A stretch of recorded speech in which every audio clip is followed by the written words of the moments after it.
నా చేతిలో ఉంది ఇది మౌత్. దీన్ని చూస్తే ఏమర్థమవుతుంది? తనకు తానుగా వచ్చినట్టుందా, ఎవరైనా తయారు చేసినట్లుందా?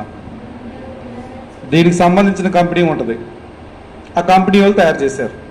అలాగే మీ గురించి ఎవరైనా చెప్పాలంటే, మీ బలాలు బలహీనతలు చెప్పాలంటే మిమ్మల్ని సృజించిన ఎవరు చెప్పాలి? దేవుడు చెప్పాలి. కాబట్టి దేవునికి మనలో ఉన్న బలం ఏంటో బలహీనతలు ఏంటో తెలుసా తెలీదా? తెలుసు. కాబట్టి మనం ఎవరిని అడగాలి?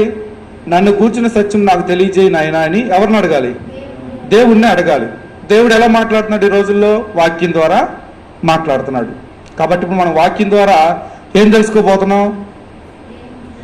మనలను గూర్చిన సత్యం, మానవుని గూర్చిన సత్యం. చూడండి, మనిషి ఎలా నిర్మించబడ్డాడో